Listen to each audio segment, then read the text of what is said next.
You can't expect people to live up to the same standard that you used to be held to. You are the one that raised your right hand and went into the service, not them.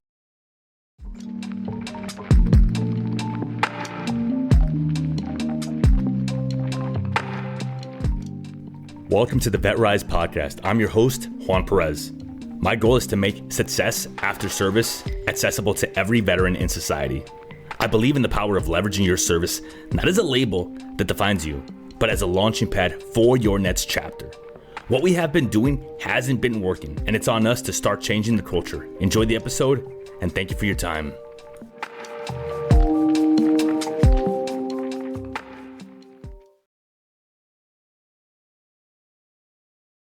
Today, we're going to be talking about masculinity in the military versus civilian life. And what does it mean to redefine that strength? What does it even mean to be masculine, right? We're not talking about the general word of being tough or being stoic at all times. We mean in the sense of being useful, feeling appreciated, feeling like we have some worth in who we are as men, as providers, as servers, as warriors, as the alpha of the relationship, the alpha of the world.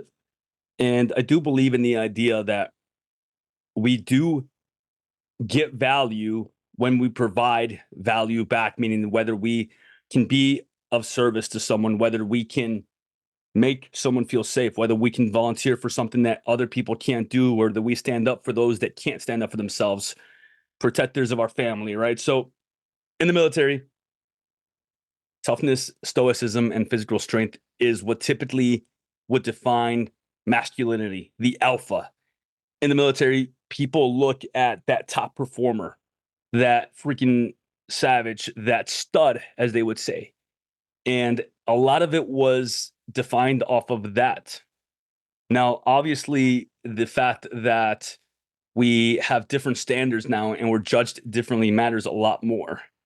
And traditional masculine norms emphasize discipline and readiness, shaping how we view strength and vulnerability, because we start to think that if we're not disciplined and if we're not ready, then it is vulnerable, and vulnerability is a bad thing.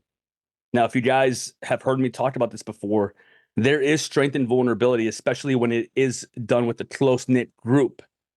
Because if it's done with a close-knit group, it allows you space to be able to open up, to share, to see that you're not the only one going through this, to see that you're not the only one that is suffering or going through something that's very hard for you. And when we can see that we're not the only ones going through it, we can learn, appreciate, and also become better versions of ourselves, because we actually do better by sharing, by engaging, by being able to share more stuff than others, right? In society right now, people can argue that it's never been this bad, but that's simply not true. It's been a lot worse before. It's just the standard to which we judge things now is based a lot on the fact of the way that social media, the way that the news, the way that media in general shares things. It's based on the fact that the news outlets and a lot of other sources put out what their message is. And honestly, it doesn't freaking matter. Like, it really doesn't. When you succumb to what the news is telling you, when you let your feelings be defined or manipulated or even influenced by what you see in the news, it starts to teach you that you can be manipulated and influenced and defined by what you see outside in the world. We have to look inside. And some of those challenges that we talked about is, as transitioning veterans, we often face that disconnect between military and civilian views of what it means to be masculine, what it means to be useful, what it means to actually stand up for what you believe in.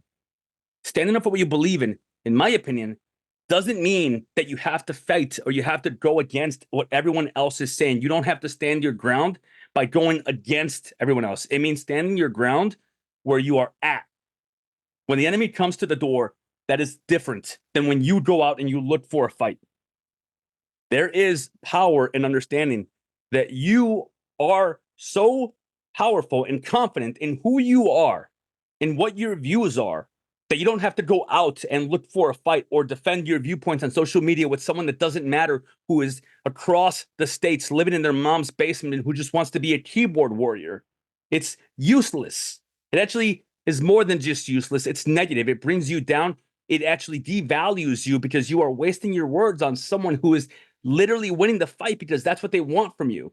They want to devalue you. They want to bring you down. So we are not going to get political on this conversation because honestly, it doesn't matter. We are focused on you, your home, who you are, and what you are creating in your life. And a lot of issues arise when men can't leave that military mindset behind. And that's the problem. So it leads to difficulties in personal relationships and adapting to less structured environments. We cannot tell ourselves that we are going to hold everyone up to this impossible standard that we were held to in the military, especially our friends and family, especially our close loved ones. We need to give them grace. We need to remember that we are the ones that raised our right hands and promised and swore an oath to defend their liberties, not them. They didn't do that. They get to be a little bit more complacent. They get to be a little bit more influenced. They get to be a little bit more calm in a lot of their ways, right? But it doesn't stop there. It's not just about them being complacent. It stops with the fact that because you are working so diligently to make sure that you are in a good place, that you actually can influence them the right way. You can show them the right way to live. You can lead the family, brothers, sisters, mothers, daughters, children, whoever it is. It's not about imposing your will on them. It's about living a life so well lived that people around you want to know more about it. They want to know what you're doing. They want to know how is it that you can still find time to work out, to raise your kids, to go out there and live a life well lived, and to still find time to possibly volunteer or help your friends or still do the things that you want to do in your life. And then you can explain that you actually create the time, that you respect yourself enough to understand that you're not going to devalue yourself with stupid social media conversations that take value away from your core principles and values. You don't have to convince, impose, influence anybody out there by your words or your force. It's about your actions. And a lot of these struggles that we also talk about include isolation, because you're going to feel isolated because you feel like the rest of the world around you doesn't understand you. You're going to be resistant to actually express some emotions because you feel like you can't, because you feel like it's weakness, because in the military, it was viewed that way. And that's fine because you know what? It served a purpose then. Well, I got news for you. You're not in anymore. Your standards, your way of living, it needs to change.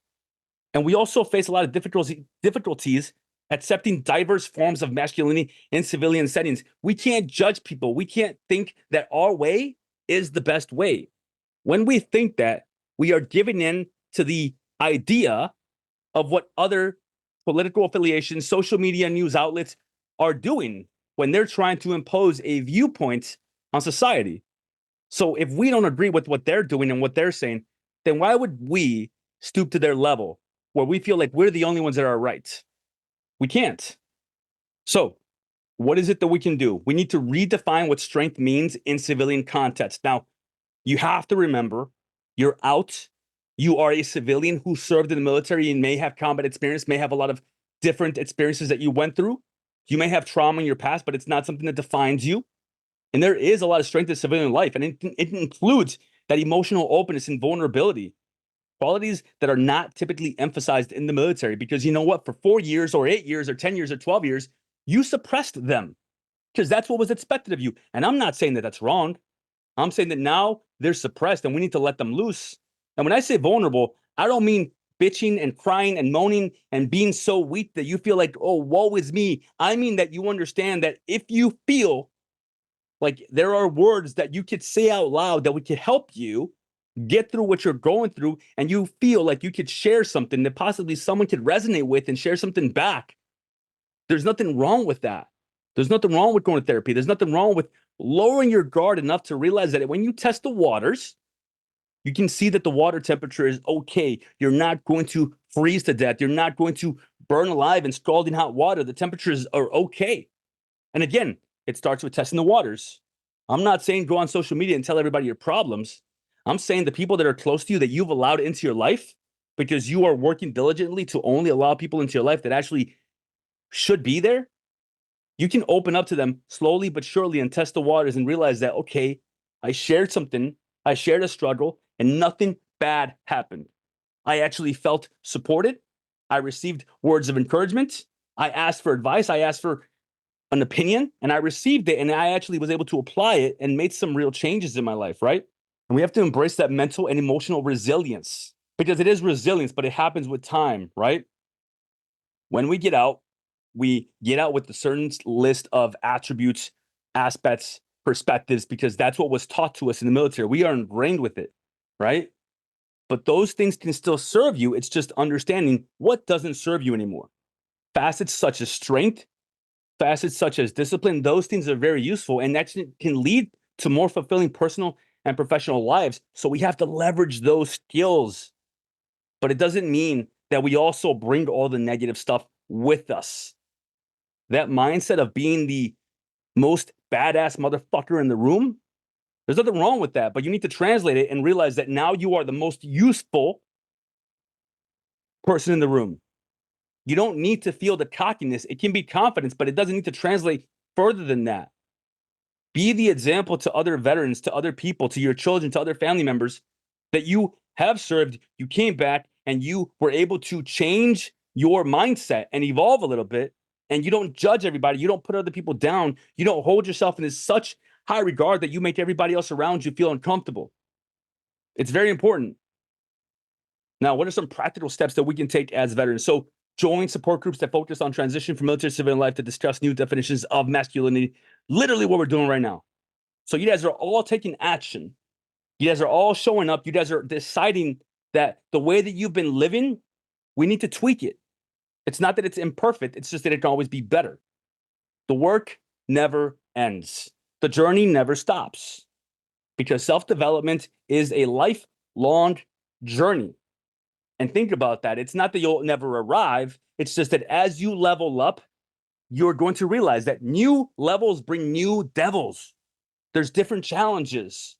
As you level up and you realize, okay, I'm promoted at work. Now I have to deal with management issues. Now I have to deal with lower and subordinates who don't respect me. And how do you address that? Different challenges. When you were in a different position before, you had different challenges then. And guess what? Those little issues, such as not being able to find the time to go work out or not being able to meal prep, you know what? They're freaking small fries now. They don't affect you. You get it done and you make it happen, and it is small compared to the issues that you're facing now. New levels will provide new devils, new challenges. But those challenges, you have two choices here. Either it becomes overwhelm or opportunity. And if you look at it as opportunity, then you're giving yourself permission to use your masculine strength, use the things that you brought with you from the military to actually operate at a different frequency than if you were to let it overwhelm you. And typically when it's overwhelmed, it's because you feel like you don't know what your options are. You don't know in which direction to go. When you can look at it as opportunity, it's because you understand that even if there are a lot of options, you have the freaking intestinal fortitude to decide, which direction am I going to take this? What can I do with this? What options do I have? What is it that is going to be the best results from this? And you believe in yourself so much because you have been working on your confidence levels that you know that no matter which way you go, you are going to find a solution to it. And then what? You're going to have, again, new levels, which will provide new devils. And it's not just with work. It's with raising your kids. It's with starting a family. It's with you working on your personal self-development and maybe getting to a level where you realize that you were ready to go to therapy. Things like that can help you. And we got to engage in this continuous learning. It's continuous about personal development and emotional intelligence to help broaden our understanding of what real strength means, right? And as we do that, we can realize that we have to, because if we don't, we will stay still. And when we stay still, we will die. And that's in the figurative term, right? Where our soul dies, where we don't feel useful, where we don't feel like we are not doing the right things for this world. So what can we do? We can work continuously to make sure that we continue on this journey. We keep showing up. We keep making the changes. We don't allow the excuses of our day-to-day to become reasons of why we think this is true. Things are only true if you give them power. So if your tire pops on the highway and now you tell yourself, I guess I'm going to miss my workout, it's only true if you give it power, or you move your workout, or you just change your freaking tire and you go get your workout in, and maybe you're home a little bit later, but you still get it done. Or maybe you get fired at work, right? Everyone thinks, oh, I got fired. That's it. My whole life is over. It's not. Think of it as liberation. Think of it as now you can pursue your dreams. Now you can update your resume and find something else that you want to do because you know that you're going to find a way. The worst situations that happen to you, it will either defeat you or it will be the reason why you are triumphant. Let your story be so amazing and worth hearing that people want to emulate you. People look out for you. People seek you out because of the things you've been able to do in this life. That is real strength. Real strength is not being a bully. Real strength is not imposing your will on people. Real strength is being willing to show your perspective to the world by sharing how you do stuff, by letting people see you and you being the example of what is possible. So I want you guys to commit to continuously being on this journey. I want you guys to commit to continuously working on yourselves. That is what redefining strength means to me in civilian society.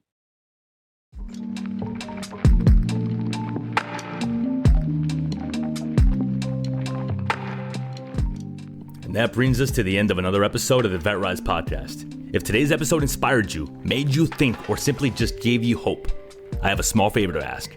Share it with just one veteran or someone you think could benefit from my message. Your share could light a spark for them. You don't know who you might save. For more insights and to join this mission, follow my socials at JP the Veteran Coach and explore how we can rise together. Thank you for joining us, for being part of this journey, and for believing in the power of rising together as veterans. Until next time, keep pushing forward, keep rising, and never forget we are stronger together. My name is Juan Perez, and thank you for your time.